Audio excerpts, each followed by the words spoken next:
والحمد لله شهيدا ومزيدا ومن خصوصا من المؤلف الكتاب محمد صلى الله عليه وسلم وصحبه أن الله لا يشاء رحمه المغفرة ثم إلى رب والدينا وشكرا لعبدنا المسلمين والمسلمات أن الله لا يشاء رحمه المغفرة ويمن علينا ببركاته وأسرارهم ونفحاتهم وخصوصيتهم وكراماتهم وإحسانهم ويدهم في الجنة والآخرة على ما نوى به سلام ونصر بسر النبي ولنا بسر صلاة الفاتحة أعوذ بالله من الشيطان الرجيم بسم الله الرحمن الرحيم الحمد لله رب العالمين الرحمن الرحيم مالك يوم الدين إياك نعبد وإياك نستعين اهدنا الصراط المستقيم صراط الذين أنعمت عليهم غير المغضوب عليهم ولا الضالين آمين.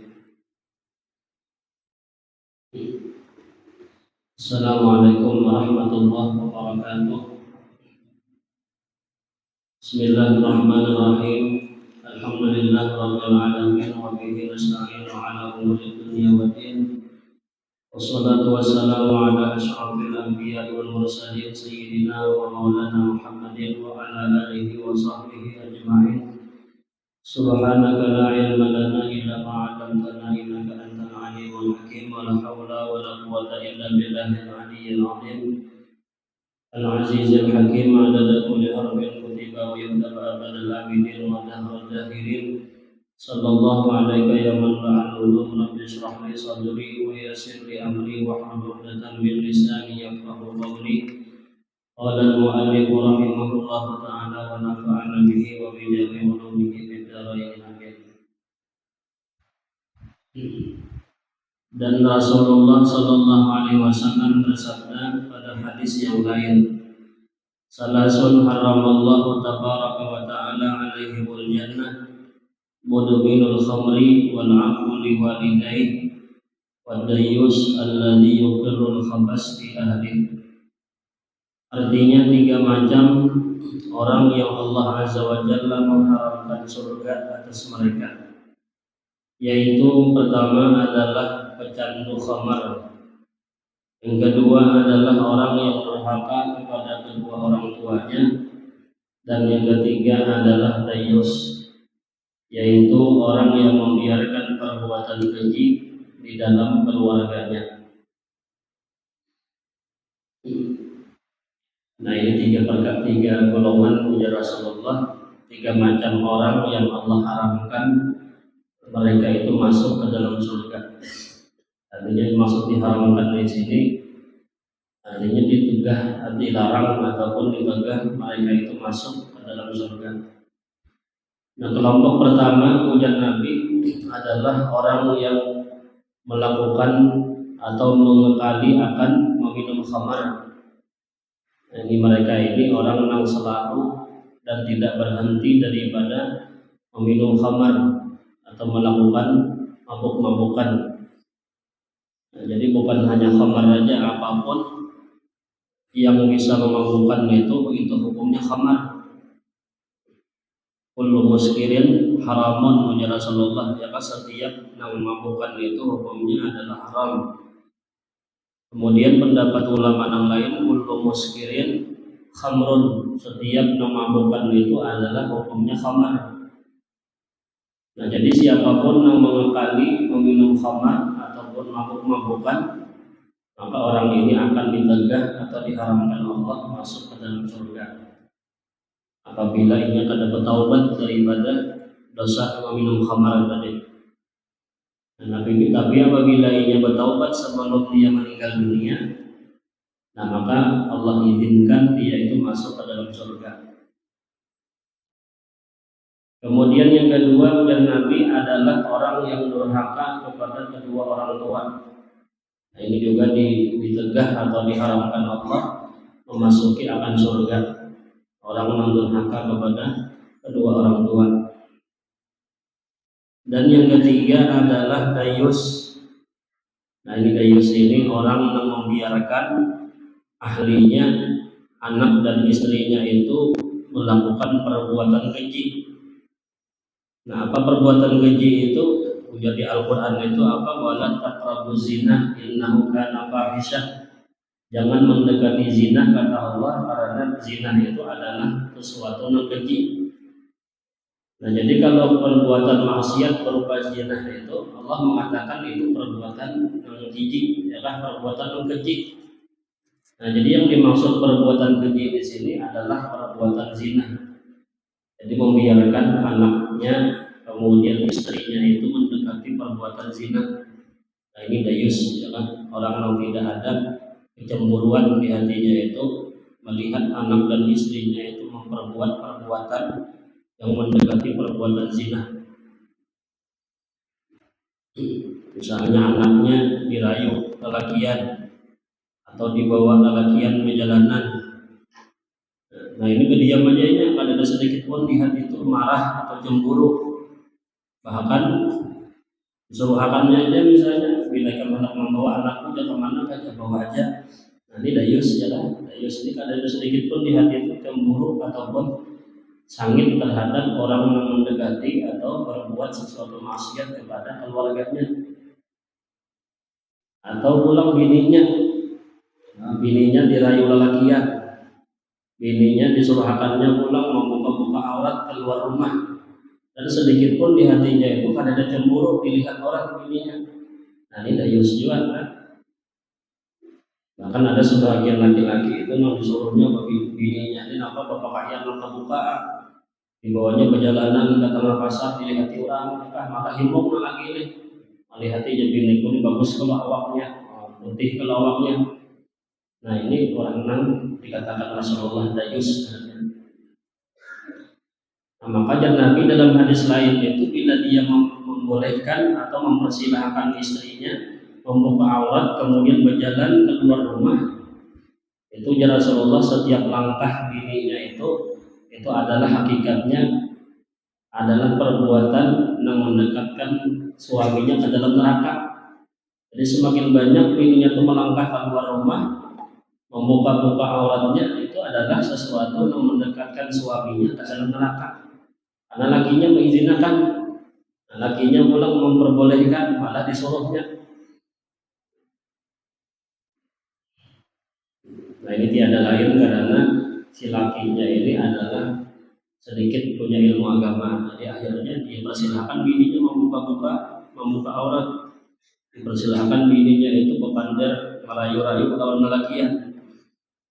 Bahkan ada pulang lelakian itu yang memang ada ilmu agama sama sekali, disuruhnya bininya ini membuka aurat, kemudian di para disuruhnya bininya ini pulang berusaha supaya dapat duit daripada hasil bininya ini membuka aurat di hadapan lelakian. Adalah bila ada pelanggan gitu aja dirayu-rayu supaya nyaman memberi duit. Nah, ini katanya dayus, ya kan, orang yang tidak ada kecemburuan terhadap anak istrinya itu berbuat yang keji. Nah, ini Rasulullah, orang yang Allah haramkan baginya itu masuk ke dalam surga.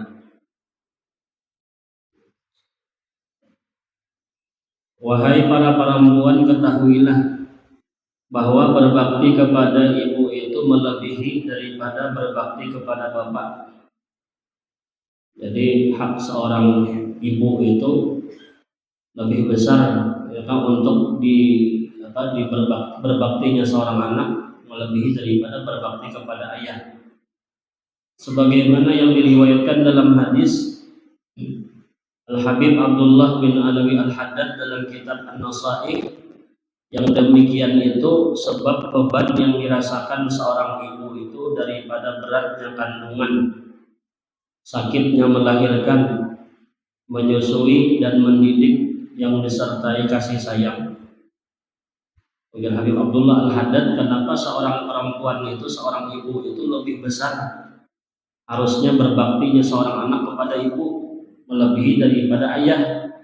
Nah, karena ibu ini, yang Habib Abdullah Al-Haddad itu beliau itu lebih banyak jasanya kepada anak, lebih besar jasanya kepada anak, mengandung selama 9 bulan dalam keadaan beban yang luar biasa, yang dibawa anak dalam perut makin lawas bulannya, ya kan, makin babarat yang dibawa.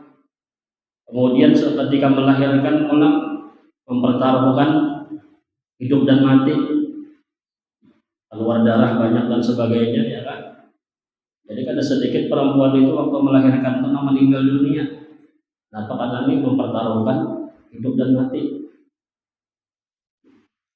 Kemudian yang ketiga lagi menyusui. Nah, menyusui batas dalam agama kita itu sampai 2 tahun menyusui. Dan kemudian mendidik, ya kan, disertai dengan kasih sayang, mendidik anak dan sebagainya. Bahkan rela dengaran mama ini malam kadang-kadang bisa telepon guring, ya kan, bila anak menangis bangun menyusui dan sebagainya. Nah, abah ini tahu pegawainya di luar rumah, kada tahu lagi lawan pegawai yang begini di rumah adalah apanya kayak apa. Nah, ini makanya ujar Habib Abdullah Al-Haddad, Rasulullah itu mengatakan berbakti kepada ibu itu melebihi daripada ayah. Seorang laki-laki pernah bertanya kepada Rasulullah, siapakah yang paling berhak aku perlakukan dengan baik? Artinya untuk berbakti dan bersilaturahim. Kemudian Rasulullah menjawab, ummuka. Summaman qala ummuka, qala summaman qala ummuka, qala summaman qala abuka. Jadi sahabat tadi bertanya kepada Nabi, siapakah orang yang paling berhak aku itu untuk berbakti dan menyambung silaturahim? Nabi menjawab, ujar Nabi, ibu engkau. Kemudian sahabat tadi bertanya lagi, kepada siapa lagi wahai Rasulullah? Jawab Nabi yang kedua, kepada ibu engkau. Pertanyaan ketiga sama, kepada siapa lagi wahai Rasulullah? Jawab Nabi sama, ibu engkau. Dan kemudian pertanyaan yang keempat, sahabat itu mengulang pertanyaannya, kepada siapa lagi wahai Rasulullah? Kemudian baru dijawab Nabi, bapak engkau. Nah, jadi Nabi sampai mengulang ibumu, ibumu, ibumu sampai 3 kali. Nah, kemudian baru pertanyaan keempat Nabi mengatakan bapakmu. Nah, berarti ini jasa kebaktian kepada orang tua, kepada ibu itu lebih besar dibanding kepada seorang ayah.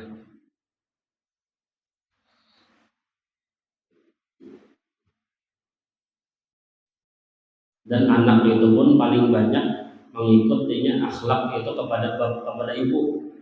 Karena anak itu waktunya masih halus, lewat mama terus, kumpul lewat mama, mulai lagi halus sampai sekolah, masuk TK dan sebagainya, yang paling banyak digaulinya itu mamanya.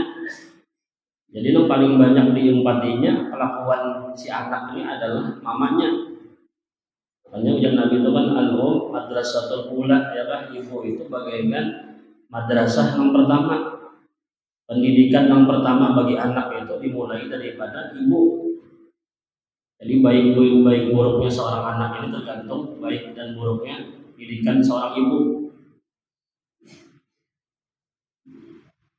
Tapi babinyan itu biasanya pasti laki daripada akan salah, ya kan.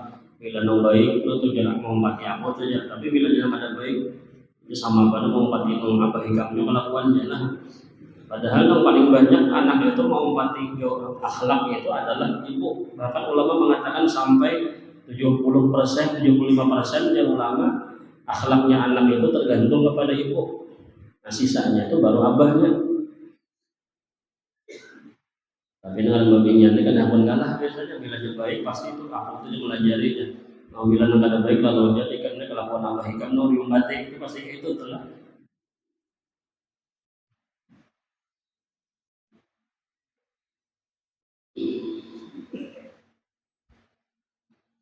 Kemudian sebagaimana seseorang itu wajib berbakti kepada keduanya, kepada ayah dan ibu tadi ketika dia masih hidup. Nah, maka seperti demikian jugalah seyogianya berbakti setelah mereka wafat. Nah, bakti ini ulang bukan hanya di waktu hidup aja, tapi kita seorang anak ini dituntut bakti itu sampai orang tua kita sudah meninggal pun kita disuruh berbakti kepada orang tua yang sudah wafat. Jadi jangan mengira kita bila kuitan sudah mati ini alhamdulillah jangan ada lagi beban kesan baik lawan kuitan, mengurus kuitan dan sebagainya. Kebaktian anak ini sampai meninggal dunia pun kuitan tetap wajib ini berbakti lawan kuitan. Nah, kayak apa contoh kebaktian anak setelah wafatnya orang tua? Yang demikian itu jadi seperti mendoakan mereka. Nah, ini mendoakan mereka ini adalah contoh kebaktian setelah wafatnya kuitan. Apa doanya? Doa keampunan ya kan, Rabbil firli wali walidayya warhamhuma kama rabbayani shaghira. Bahkan mendoakan kuitan ini setelah meninggal dunia ini menentukan anaknya itu menjadi anak yang bakti atau kada. Apabila semasa hidupnya anak ini orangnya kada bakti lawan kuitan, tapi mbah kuitan meninggal hanya sadar hanya apa aku ini jahat lawan kuitan yang waktu hidup. Nah, maka ada masih caranya supaya kita ini ditulis sebagai anak yang bakti. Dan kayak apa caranya? Doakan kuitan. Disumbah yang 5 waktu doakan terus ya doa ampunan kesan kuitan. Nanti maka kita dicatat oleh Rasulullah anak itu sebagai anak yang bakti. Nah, jadi masih ada kesempatan nih ya kan. Walaupun di waktu hidup kuitan kita ada baik lawan kuitan. Nah, ada jalannya supaya memperbaiki keadaan kita yang tadinya durhaka kepada bakti, yaitu rancang-rancang mendoakan. Kemudian yang kedua adalah mendoakan itu seperti memintakan ampun, jadi adalah memintakan ampun. Kemudian juga menunaikan akan hutang-hutang mereka. Nah, ini hutang-hutang mereka yang dahulunya sini ada hutang, ada sawat tabayari sebelum beliau meninggal itu pada sampai tabayar. Nah, di jalan anak sejalan seorang anak dua supaya bakti lawan kuitan apa bayarkan hutang sidin. Dari sini ada hutang lawan siapa misalnya, bayarkan hutang sidin supaya tercatat anak itu sebagai anak yang bakti. Dan kalau kawa hutang ini pulang dialih kekuasaannya itu lawan anak. Bahkan ketika meninggal pun langsung kita alih kuasa, kita memegang hutang mamah tadi. Nah, makanya kan biasanya bila orang anak membayangkan itu kan apa ada kalau si anak kan yang mengatakan biasanya apabila orang tua kami ini semasa hidup ada memiliki hutang piutang, nah maka hutang piutang itu kami yang membayarnya. Nah, silahkan berhubungan langsung kepada kami. Nah, ini jalan kebaktian anak supaya hutang kuitan tadi lepas daripada kuitan, supaya pertanggungjawaban hutang tadi sudah lepas dari orang tua, dipegang kewajiban itu oleh si anak. Namun kadang-kadang itu karena kuitan ini masih dililit hutang sampai meninggal dunia. Bahkan bahayanya hutang ini karena Nabi bilanya kada terbayar meninggal dunia belum terbayar. Nah, maka mu'allaqun tergantung terikat dan Nabi rohnya itu kalau tidak sampai kepada Allah apabila hutangnya belum terbayar. Jadi rohnya itu pada sampai ke Tuhan kepada Allah nih apabila dia itu masih terikat dengan hutang-hutangnya. Nah, maka wajib bagi seorang anak itu bila hendak bakti lawan kita, nah, maka dialih ya kan kuasa hutang itu dia pulang mengambil kuasanya. Jangan lagi nampak kuitan yang mengikuti hutang tadi. Kasihan kuitannya ya kan bila kuitannya belum dibayarkan atau belum dialih kuasa, kasihan sih dia tergantung-gantung. Ya paling kada dulu mun kita anak mereka dapat membayari apa minta rela aja dulu ya kan. Tapi yang paling penting itu dulu alih kuasa dulu kita memegang kekuasaan pula untuk membayar tadi. Kuitan kita tuh anggap sudah sidin kada hutang lagi. Kita ucapkan lawan orang cinta hutang bahari kampungnya orangnya. Nah mamaku sudah meninggal, abahku sudah meninggal, hutang sidin yang dulu itu karena ulun aja yang membayarinya. Anggap sidin itu sudah lunas sidin itu sudah lepas beban sidin. Kemudian ampun nang hutangin apa ikam kalau ikam mendapat tahu beres lagi itu lah.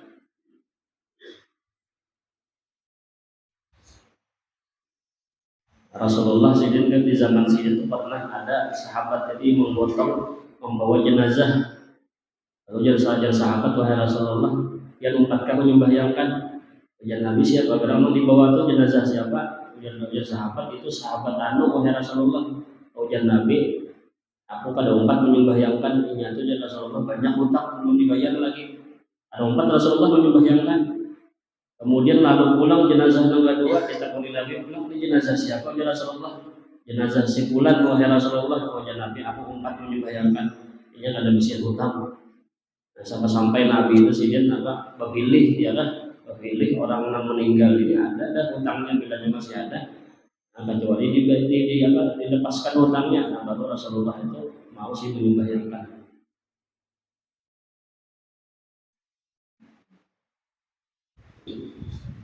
Ini tergantung anaknya aja lagi yang bisa-bisa kan, supaya melepaskan hutang piutang.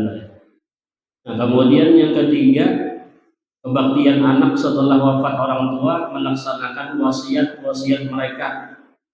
Nah, ini wasiatnya pun juga kalau bisa dilaksanakan sebelum dikuburkan bagus langsung dilaksanakan. Tapi bila memang ada kawalakas ya lah, nah, ibu dan meninggal kena laksanakannya semampunya ya lah, bila kawa dilaksanakan. Karena dengan wasiat ini seperti hutang juga hukumnya wajib dilaksanakan apabila memang mudah dilaksanakan. Tapi bila wasiat yang alih dilaksanakan, ada wajib melaksanakan. Misalnya wasiat witan yang tertulis bila aku meninggal kena nantilah tolong jenazah abah ini kena kuburakan di Makkah sana, umpama di tulisannya ada kawal ke Makkah sana bawahnya. Terus ke Makkah gitu misalnya meninggal di sini kuburakan kamar tapura sana, nah alih ulang kan dari mobil ulang menghangatnya. Nah ini kan bila ngalih, nah harusnya dilaksanakan. Atau kuitan di wasiat bila aku meninggal naklah kena harta abah ini kena tolong sedekahkan ke masjid, infakkan ke masjid sepertiganya. Nah itu kena wasiatnya lulus, karena wasiat itu paling banyak punya ulama sepertiga harta. Bila lebih daripada sepertiga harta, maka ada lulus non sisanya tadi. Bila abah meninggal, naklah tolong separuh harta abah kita julung ke masjid. Nah itu pada lulus seberataan separuh itu cuma sepertiga aja, nah yang wajib dijulung. Wajib seorang anak kena meluluskan wasiat witan tadi sebelum ketika meninggal witan ya. Namun ini yang kadang melaksanakan wasiat tadi, nah ini berarti ada melaksanakan kewajiban si anak tadi.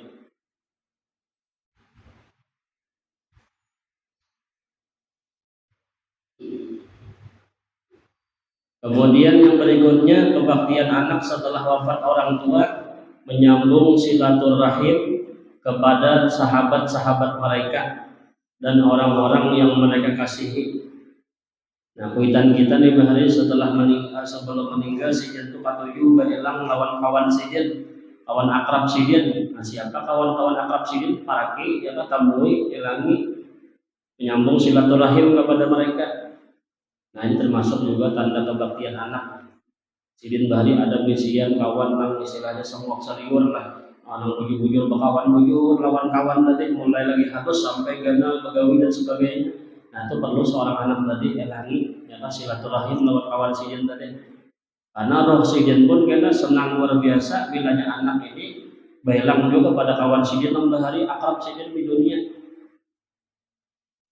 Atau kepada keluarga sidin, keluarga abah kita yang meninggal deh, elangi keluarga sidin dan sanaknya kan, atau memarina sidin ke siapakah? Nah itu perlu anak ini disambung silaturahim kepada keluarga sidin, atau kepada orang-orang yang mereka kasihi. Nah kuitan kita tuh bahari ada orang nang sidin sayangi ya kan, sidin katujui atau elangi. Dan kemudian bersedekah dengan niat pahalanya untuk mereka. Nah ini kebaktian anak juga. Apabila dia bersedekah ya nyatakan pahalanya gasan kuitan meninggal. Dan itu kadang mengurangi pahala kita. Kalau kamu ya bila dinyatakan gasan kuitan habis gasan kuitan aja pahalanya ada. Yang bersedekah dapat pahala juga. Siapa yang kita nyatakan dapat juga pahalanya dan sama bagiannya. Ada yang dibagi jangannya 10 orang yang kita sambat ya dibagi 10 ada sama 100% berataan.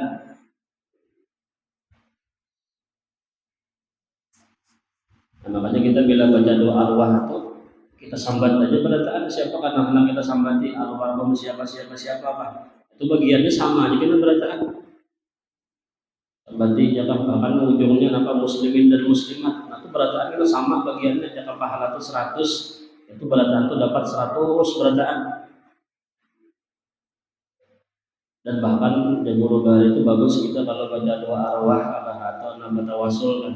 Itu itu ada disambat di situ kekasih Allah wali-wali, supaya istilahnya itu Tuhan itu nama sopan kada mengabulkan karena ada kekasih sidin di situ, ada disebut kasihnya Allah di para wali-wali. Jadi kita buat gereja misalkan kita walaupun kita haul ini kuitan kita apa deh, kita sambati ngaran wali-wali di situ sebelum ngaran kuitan kita ada apa atau kuitan kita sambat dulu betul sambati pulang wali-wali si anu ada apa, itu bagian pahalanya sama aja berarti.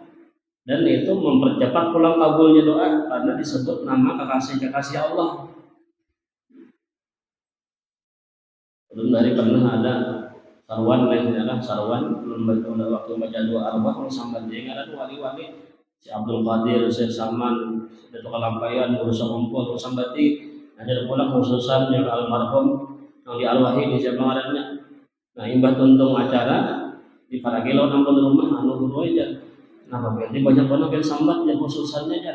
Kita bagi-bagi kita pahala kesan duitan ulun ya. Nah, terbagi aja pahalanya kasihan apa ulun ya. Nah, sedikit dapat pahala. Dan juga dapat aja berataan sama aja berataan disambat ngaran wali itu supaya mempercepat kabulnya doa ya lah, supaya Tuhan itu ya jadi ulama sopan nih selanjutnya ada mengabulkan deh. Ya, sebelumnya jadi aja kalau sudah muslimin muslimat kan. Jadi ya sudah muslimin dan muslimat sabarataan buat jabarataan coba kita nih supaya kita terbagus sedikit dia kan disambat juga ngaran wali-walinya Allah nih lah wali si anu.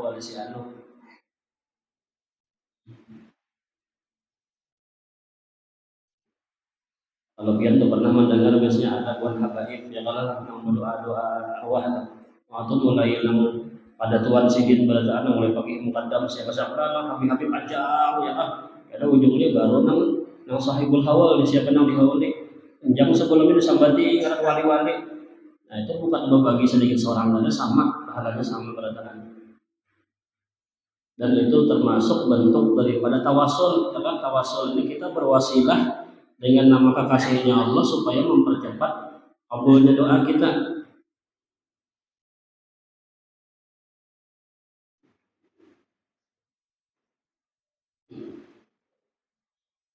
Kemudian mendoakan untuk mayit, memintakan ampun untuk mereka, serta bersedekah atas mereka mempunyai manfaat yang banyak. Maka seyogianya lah seseorang itu tidak lalai daripada yang demikian itu di dalam melaksanakan hak kepada orang tua secara khusus. Nah, jadi bila jangkutan tiba meninggal, nah maka banyak penyakit kita bagian pahala kesan sidin. Karena Nabi terutama orang meninggal dunia itu yang paling besar huru hara orang meninggal itu Rasulullah adalah 3 hari pertama. Hari pertama, malam kedua, malam ketiga tuh huru hara dalam kubur itu luar biasa. Karena kada pernah terpisah lawan orang ramai ini kan terbuat dalam kubur tempatnya halus. Itu huru hara dalam kubur itu Rasulullah 3 hari pertama itu luar biasa. Nah maka ujar Rasulullah di hadis itu sayangilah, kasihanilah mereka itu dan Nabi dengan mengirimkan salat 2 rakaat sembahyang hadiah ya kan. Sembahyang hadiah itu pertama surah rakaat pertamanya ayatul kursi alhaqumut takasur al-ikhlas 11 kali. Rakaat kedua sama setelah Fatihah kemudian pulang baca ayatul kursi sekali, alhaqumut takasur sekali, al-ikhlas 11 kali. Nah setelah selesai sembahyang 2 rakaat itu dan Nabi baca doa Allahumma inni shallaitu hadhihi shalat wa anta ta'lamu ma urid Allahumma ba'as sawabaha ila qabri. Nah, siapa yang kita khususkan adalah qabri si anu bin si anu atau orang kuitan kita.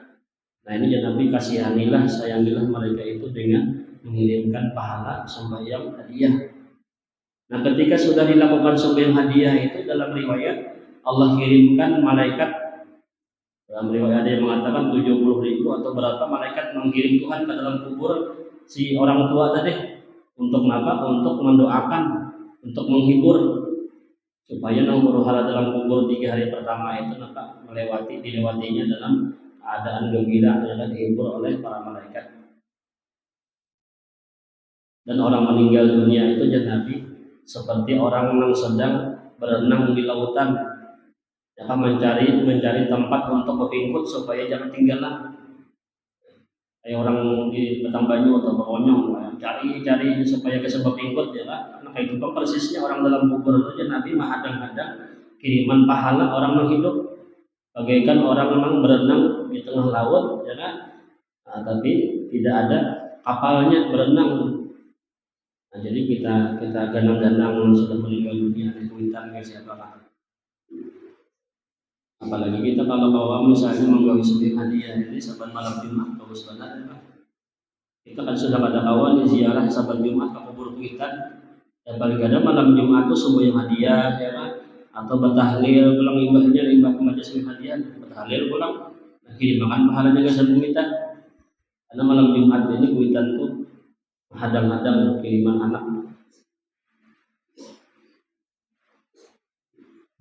Jadi bahari sudah teruk mau kasih kita aja makan sampai ganal sampai hidup kayak orang juga garing-garing sini mau obati kita dan sebagainya. Nah kita pulang membalas pulang sidin meninggal dunia pulang kita pulang bagi diri sidin bahari rancak di sidin sekolah dan sebagainya. Nah itu perlu kita ganal. Nah karena ujian sidin bermanfaat sedekah orang menghidup itu sangat bermanfaat banyak bagi orang yang meninggal. Maka seyogianya seseorang itu tidak lalai daripada yang demikian itu dalam melaksanakan hak kedua orang tua secara khusus dan hak selain daripada mereka yaitu para kerabat, orang-orang yang mempunyai hak kepadanya serta seluruh kaum muslimin secara umum. Jadi kita buat aja bila sedekah atau buat kita harus lawan duitan bersedekah kesan di celengan masjid kah, celengan majelis kah, atau orang kepintaan di pinggir jalan ketimbai duit biar nang Rp1.000 Rp2.000 nyatakan terus ya Allah pahalanya kiri makan kesan orang tua ulun, kiri makan kesan si anu sambat aja. Bahkan guru bapasan dari bila kita lewat di sini di kuburan muslimin sambil bersepeda motor kan melewati kuburan muslimin baca salawat berapa kali kan? Ya Allah salawat tadi pahalanya tolong biar sampaikan segasan berataan yang meninggal dunia di kubur itu. Nah itu sama berarti dapat bagian pahala salawat tadi.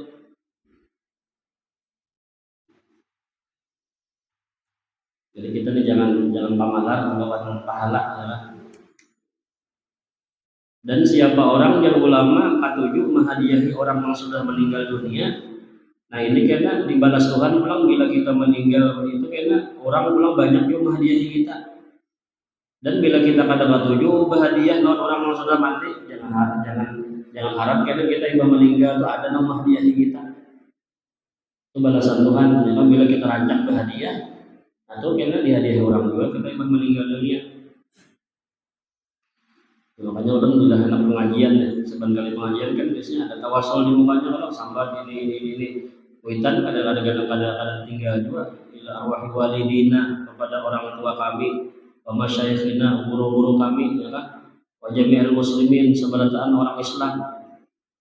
Dan disambat juga pulang nungguan wali-wali di mukanya, mulai daripada Rasulullah, para sahabat dan sebagainya ya kan. Ini sebagai kiriman pahala untuk mereka. Karena pahala kita bermajelis ini pahalanya ganal benar karena kita menyambat itu supaya pahala majelis ini sampai kepada mereka.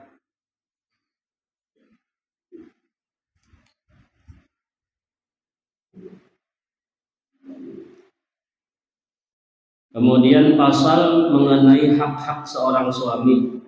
Ini sudah habis masalah berbakti kepada orang tua, kemudian bakti kepada suami. Allah Azza wa Jalla berfirman, "Ar-rijalu qawwamuna 'alan nisa'i bima faddalallahu ba'dahum 'ala ba'd wa bima anfaqu min amwalihim fas-salihatu qanitatun hafizatun lil ghaibi bima hafizallah wallati takhafuna nushuzahunna fa'idhuhunna wahjuruhunna fil madajib wadribuhunna fa in ata'nakum fala tabghu 'alaihinna sabila innallaha kana 'aliyyan kabira." Artinya kaum laki-laki itu adalah pemimpin bagi kaum perempuan. Oleh karenanya Allah Azza wa Jalla telah melebihkan sebahagian mereka laki-laki atas sebahagian yang lain. Sebagian mereka di sini melebihkan laki-laki atas sebahagian yang lain, ini adalah perempuan. Dan karena mereka laki-laki telah menafkahkan sebahagian harta mereka, sebab itulah maka perempuan yang salehah ialah yang taat kepada Allah Azza wa Jalla, lagi memelihara diri mereka ketika suaminya tidak ada. Oleh karena Allah Azza wa Jalla telah memelihara akan mereka. Perempuan-perempuan yang kalian takutkan akan nususnya. Nusus ini artinya membangkang lawan laki, wanita lawan laki. Nah, maka ujar Allah cara supaya mereka itu berhenti daripada nusus, nasihatilah mereka dan pisahkanlah mereka di tempat tidur mereka dan pukullah mereka. Kemudian jika mereka mentaati kalian, maka janganlah kalian mencari-cari jalan untuk menyusahkannya. Sesungguhnya Allah Azza wa Jalla Maha Tinggi lagi Maha Besar. Syekh Muhammad Abil Burdi dalam kitab Irsyadul Muhtaj li Huquqil Azwaj berkata, sesudah dalil dengan ayat yang mulia, dengan dalil ayat yang mulia ini serta sesudah menyebutkan sebab turunnya ayat ini, ar-rijalu qawwamuna 'alan nisa, laki-laki itu adalah pemimpin di atas perempuan. Maksudnya para laki-laki bertindak seperti para penguasa kepada rakyatnya. Nah, jadi memang sudah kodratnya laki-laki ini adalah pemimpin bagi perempuan, di atas derajatnya daripada para perempuan. Itu layaknya seperti penguasa di sini kepada rakyat. Seorang laki-laki bertindak atas dasar untuk kebaikan perempuan dengan mengatur dan memberikan pendidikan. Nah, jadi seorang laki itu pula harus bisa mengatur-atur, ya Pak, mengatur yang baik-baik gasan bawahannya, gasan istrinya. Dan itu kewajiban seorang suami. Jangan kena merasa seorang ini penguasa, seorang ini di atas derajat dari perempuan lalu sekehendak mengatur, jangan juga. Karena sebagai seorang pemimpin itu kewajibannya mengatur itu dengan baik, memberikan pendidikan yang baik. Para laki-laki bersungguh-sungguh untuk memelihara mereka, karena telah ditetapkan para laki-laki untuk bertindak memelihara para perempuan. Maka dijelaskan dengan dua perkara. Salah satunya adalah wahbiyun atau pemberian, dan yang kedua adalah kasbiyun atau yang diusahakan. Nah, jadi pemberian kelebihan untuk laki-laki, untuk suami ini ada dua macam pemberian. Pertama, ada yang bentuknya itu jadi ulama wahbi. Wahbi ini memang murni pemberian Tuhan. Kelebihan laki-laki itu memang pemberian Tuhan, murni pemberian Tuhan. Dan yang kedua pulang adalah berupa kasbiyun, yaitu sesuatu yang dapat diusahakan. Seperti mengongkosi, ya kan? Mengongkosi anak bini ini, mencari kesan anak bini ini adalah kelebihan yang kedua, laki-laki bertindak yang baik-baik untuk perempuan.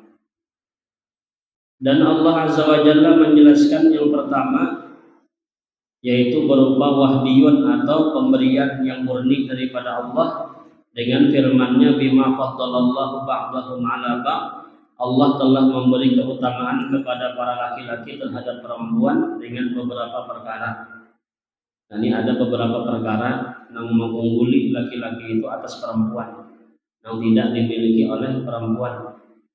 Salah satunya disebut adalah kelebihan di dalam beragama dan kelebihan dalam akal. Nah, ini pada kawan dihiri ini memang pemberian murni, pemberian Tuhan. Lebih tinggi laki-laki dari perempuan, akalnya lebih di atas laki-laki dari perempuan dalam hal berpikir adalah.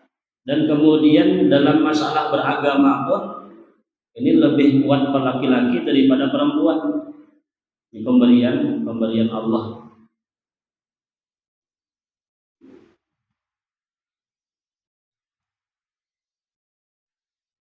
Kemudian baik dalam pengaturan, akal mereka ini lebih baik dalam pengaturan. Yang lebih bagus pengaturan-pengaturan itu datangnya daripada laki. Kemudian kelebihan laki-laki itu pula melebihi kelebihannya kekuatan di dalam berusaha. dalam masalah berusaha, dalam masalah begawi itu lebih besar kekuatan laki-laki daripada perempuan. Nah kalau akal tadi kan dari ulama, laki-laki itu kan diberikan Allah akal berapa? 9. Nah, nafsunya 1. Nah kalau perempuan itu nafsunya 9, akalnya 1.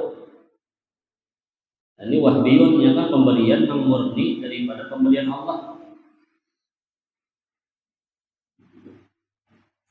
Tapi lelakian ini walaupun sebuting bisi nafsu, ada awalnya memelihara kadang-kadang nih. Mengobinian ini walaupun nafsunya tinggi bisa menyimpan nih. Tapi bila sudah tak keluar nafsunya, nah ini bahaya. Bila bagian ini sudah dirusak kelagian misalnya, nafsunya kada tahu disimpan lagi, itu bahaya, lebih bahaya daripada laki-laki. Laki-laki ini kalau dia sudah mulai itu masih kawan marem-rem bahasa kita, karena nafsunya lebih sedikit daripada perempuan. Tapi kalau perempuan ini sudah dirusak akalnya, dirusak nafsunya, nah ini ngalih, bampehnya itu ngalih. Kalau sudah rusak kayaknya di bahasa kita dinodai lah, itu adalah nah, bila sudah nafsunya sudah dia rusak lelakian, ini ngalih mami. Kalau lelakian kalau yang umpama kata kawan menjaga nafsu masih ada rem-remnya. Kemudian kelebihan laki-laki itu pula melebihi dalam masalah ketaatan, dalam masalah ibadah. Ini pun juga kebiasaannya lebih kuat laki-laki. Dan kemudian dalam mendirikan syiar, mendirikan hukum-hukum agama, menyebarkan hukum-hukum agama, ini lebih kuat laki-laki, lebih besar pengaruhnya laki-laki.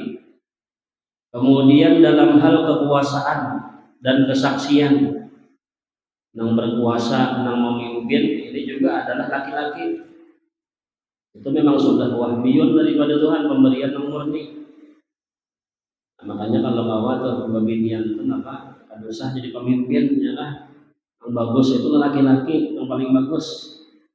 Kecuali karena ujar ulama, perempuan itu boleh memimpin apabila memang kada ada lagi yang lebih berhak memimpin. Laki-laki yang diharapkan ini kada bisa sama sekali di dalam bidang itu tuh ada kebolehan pembinaan untuk memimpin. Dan itu pun juga jangan merasa membawakan laki-laki, tetap ini meyakini laki-laki itu lebih baik dari perempuan. Misalnya dalam masalah memimpin umpama dalam satu kelompok ya. Laki-laki kada bisa atau di bidang itu, nasi babinian tadi nang ahli di bidang situ, nah boleh babinian tadi jadi pemimpin apabila memang laki-laki kada ada. Tapi pun banyaknya laki-laki ini kada ada, kalau nang kada ada sama sekali pasti ada aja nang bisa aja kan.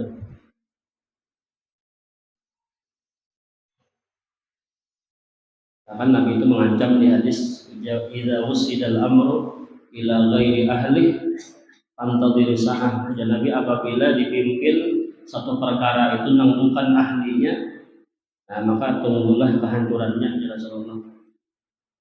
Lam yuflihil qaum walau amrahum imra'atun. Tidak akan beruntung satu kaum dan Nabi apabila yang memimpin itu perempuan. Nah, ini Nabi mengancam masalah itu karena memang kebiasaannya yang berkuasa itu adalah laki-laki. Kecuali tadi ada pengecualian yang memang laki-lakinya kadang-kadang berkemampuan di bidang itu. Dan dalam hal kesaksian itu laki-laki yang jadi saksi. Contohnya saksi nikah, lakian kalau jadi saksi adalah yang saksi nikah di babinian. Nama khutbah juga ya lah, yang mendirikan syiar nama khutbah lakian ya lah. Masalah yang menyampaikan khutbah Jumat lakian.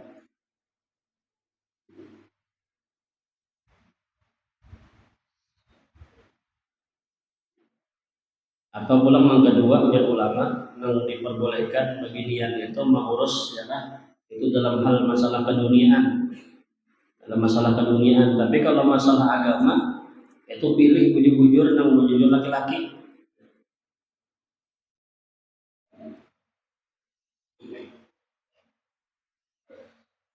Kemudian kewajiban berjihad, yang wajib berjihad siapa? Laki-laki juga.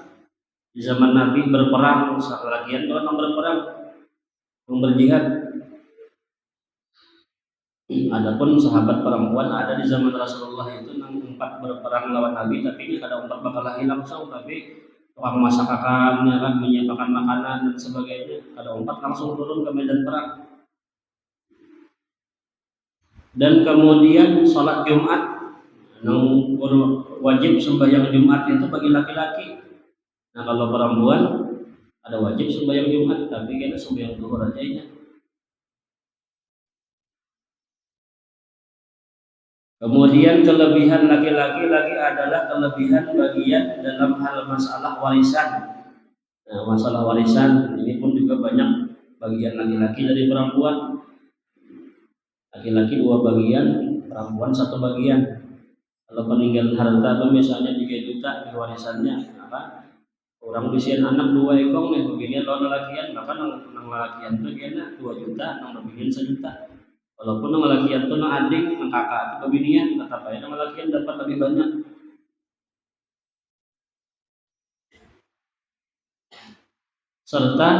Serta nasab, ya kan, nasab itu pun dinisbahkan kepada laki-laki. Nah orang bernasab misalnya bingung kakak itu bin lah, si Anu bin si Anu, bin abahnya ya kan, abahnya.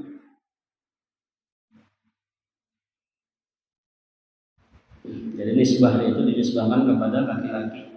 Nah ini diantara kelebihan-kelebihan laki-laki di atas perempuan. Kemudian menyebutkan yang kedua, Allah menyebutkan di ayat itu juga adalah kelebihan berupa kasbiyun atau usaha dengan firman-Nya wa bima anfaqu min amwalihim, maksudnya dengan sebab apa yang mereka hasilkan di dalam menikahi perempuan dari harta-harta mereka di dalam hal masalah mahar dan nafkah. Namun jujur siapa lelakian kalau kan menapakahkan duit kesan menghalalkan perempuan dalam nikah. Nah, ini lelakian juga. Ini berarti sesuatu kelebihan laki-laki yang berupa yang diusahakan, sesuatu yang dia infakkan untuk menikahi perempuan. Maharnya itu datang daripada laki-laki. Dan kemudian yang menafkahi pula mengongkosi anak, mengongkosi bininya. Mengongkosi bininya ini pun juga adalah kewajiban laki-laki. Kemudian membagi mereka menjadi 2 bagian. Disebutkan yang pertama fasalihatu, perempuan-perempuan yang salihah, qanitatun, perempuan-perempuan yang taat kepada suaminya, hafizatun lil ghaibi, yaitu apa-apa yang wajib mereka jaga dan pelihara di dalam rumah ketika suami mereka tidak ada, yaitu adalah memelihara kemaluan dan harta-harta mereka. Dan Tuhan mengatakan ya Allah, perempuan yang salihah itu nang salihah itu nang taat lawan laki, dan kemudian ulang bisa menjaga diri, menjaga kehormatan, menjaga harta suami, menjaga anak-anak mereka. Ini kewajiban seorang perempuan.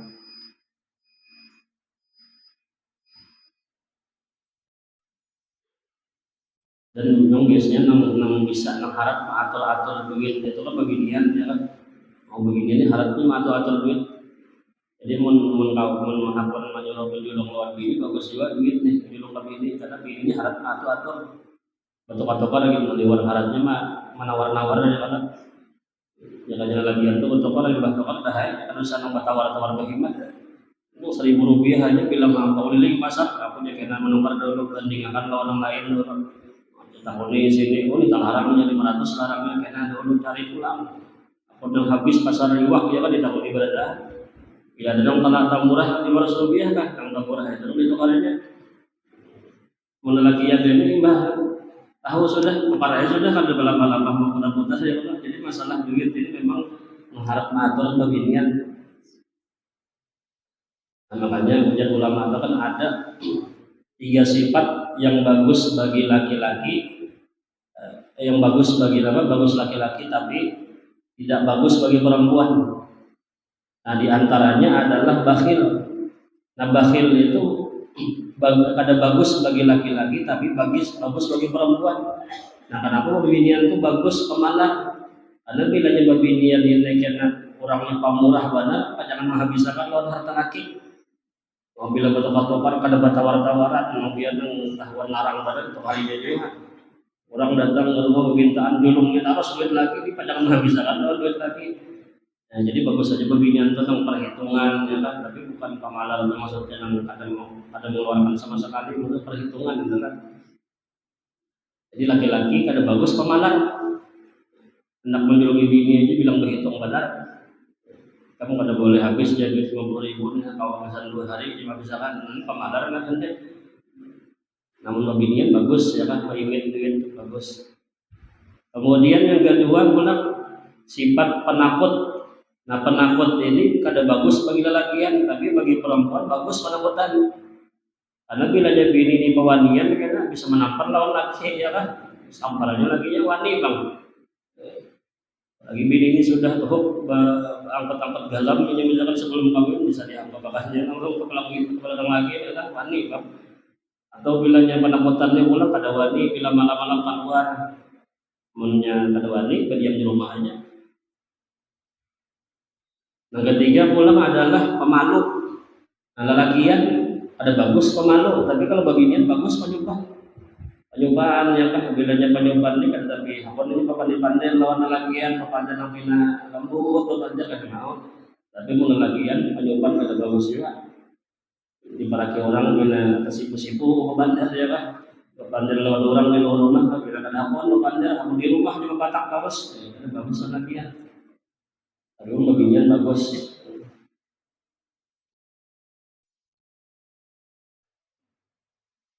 Rasulullah bersabda perempuan yang terbaik itu dan Nabi adalah perempuan yang apabila engkau memandangnya membuat hatimu gembira, dan perempuan yang apabila engkau perintahkan dia taat kepadamu, dan perempuan jika engkau tidak ada maka dia akan memelihara harta engkau dan dirinya.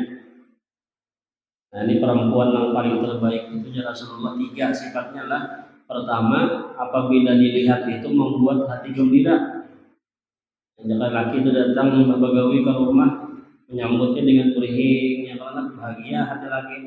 Yang tadinya uyuh berkurang, sampai uyuh. Daripada hanya datang uyuh begawi, merangut sudah datang ke rumah ya kan, mamai. Nah ini kada bagus tuh ini, membuat hati sakit hati itu jangan. Jadi bila dilihat ya Rasulullah, nah hati laki tadi gembira. Yang kedua pulang bilanya disuruh itu taat lawan laki. Apapun yang disuruh laki asalkan perintah itu kada melanggar hukum Tuhan saja, nah dia taat kepada suaminya. Yang ketiga adalah apabila laki ini kada ada di rumah, nah ini memelihara lawan harta laki dan memelihara akan kehormatannya. Mudah-mudahan bermanfaat, mudah-mudahan diberi paham oleh Allah Subhanahu wa taala, mudah-mudahan mengamalkannya, mudah-mudahan mengampuni dosa-dosa kita, dosa orang tua kita, dosa buruk kita berataannya kepada Allah Subhanahu wa taala, dan mudah-mudahan dengan berkat kita berkumpul di majelis yang mulia ini, mudah-mudahan Allah beratahan di surga Allah bersama Rasulullah, dan mudah-mudahan kita beratahan diwafatkan husnul khatimah ala diniyat wa ila hadratin Nabi al-Fatihah. A'udzubillahi minasyaitonir rajim. Bismillahirrahmanirrahim. Alhamdulillahi rabbil alamin. Ar-Rahmanir-Rahim. Maliki yaumiddin. Iyyaka na'budu wa iyyaka nasta'in. Ihdinas siratal mustaqim. Shiratal ladzina an'amta 'alaihim ghairil maghdubi 'alaihim. Bismillahirrahmanirrahim. Alhamdulillahi rabbil alamin. Allahumma shalli wa sallim ala sayyidina Muhammad wa ala alihi wa sahbihi ajma'in. Allahumma anfa'na bima 'allamtana wa 'allimna ma yanfa'una wa zidna 'ilma wa zidna 'ilma wa zidna 'ilma. Allahumma arzuqna al-ikhlas fi talabil 'ilmi wa min syai'in fi dinina. Allahumma salli wa sallim ربنا آتنا في الدنيا حسنة وفي الآخرة حسنة وقنا عذاب النار. وصلى الله على سيدنا محمد وعلى آله وصحبه وسلم. تقبل الله منكم.